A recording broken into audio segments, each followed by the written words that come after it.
Hello everyone, I'm Rinku Diman, working as an assistant professor in Electrical Engineering Department at RP IIT Technical and Medical Campus, Karnal.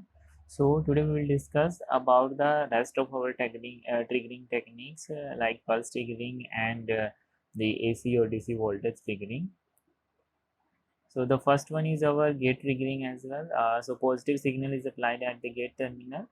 So we already know about the structure of our thyristor. So here this is the four layer. We can say that P and P and okay. So here is the gate terminal and here is the anode and here is the cathode. Right. So these are the four terminals. So positive signal is applied to this gate terminal. By this thyristor can be triggered much before breakover the voltage is reached.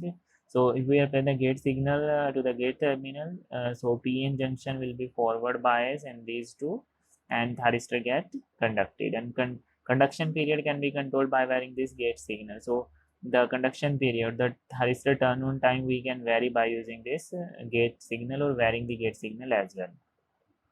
So the signal is applied between gate and cathode terminal. So when a positive voltage is applied, the gate terminal charge carries and P into the P layer and reduce the depletion layer and thickness of this. So if the thickness is reduced, the breakdown will be occur and thyristor will get conduct. Okay, so what will be happen? It will increase more and more this voltage. Large carrier current will be flow in this P layer, and therefore we can say that the voltage at which breakdown occur is decreases.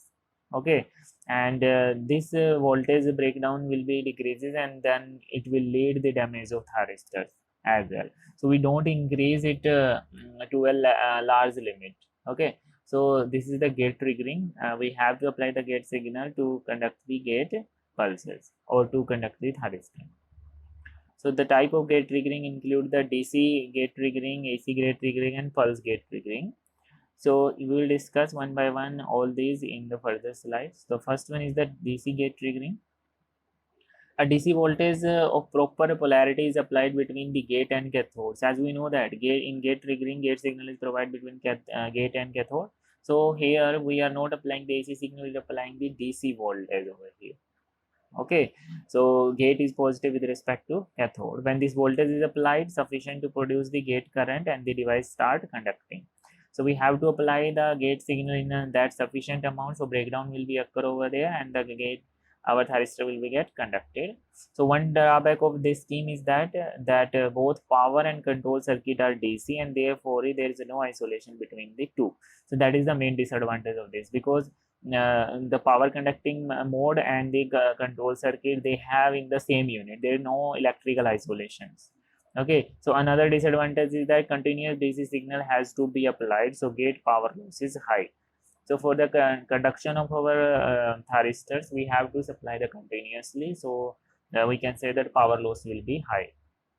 In the AC gate triggering methods, we have to apply the AC signal to the gate terminal to provide the basically we are providing the AC signal, so we have to give the proper isolation for that. Okay, so we will get the proper isolation in this technique.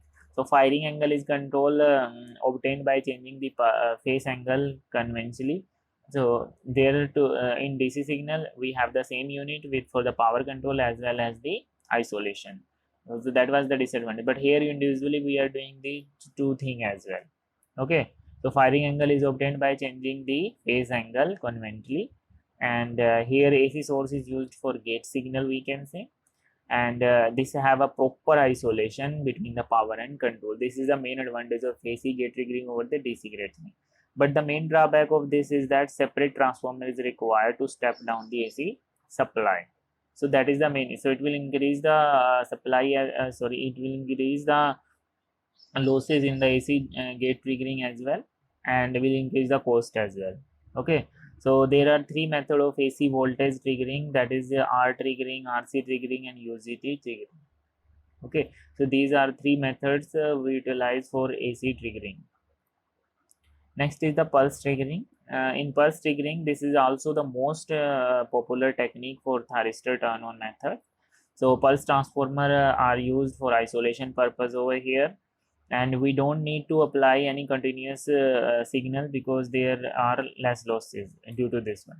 Okay, so we don't have to apply the continuous pulse signals as in case of DC supply. Okay, sequence of a high frequency pulse called the carrier frequency, that is applied to the gate terminals. So we don't apply over here AC or DC signal, we have to apply a carrier frequency gate signals continuously. We can get a high frequency. Okay, in this method, basically gate drive have a single phase appearing periodically, a sequence of high frequency pulses we are applying continuously, and this is known as also carrier frequency gating signal method. And this pulse transformer used for isolation as well. Main advantage of this triggering is there is no need of applying the continuous signal, so the gate losses are reduced. Okay, so this is the main advantage over the DC triggering for the pulse gate triggering. Thank you very much. This is all about the DC triggering, AC triggering, and the pulse gate triggering. Please stay tuned with us for more videos on the triggering method of the thyristor. Please like and subscribe our channel. Thank you.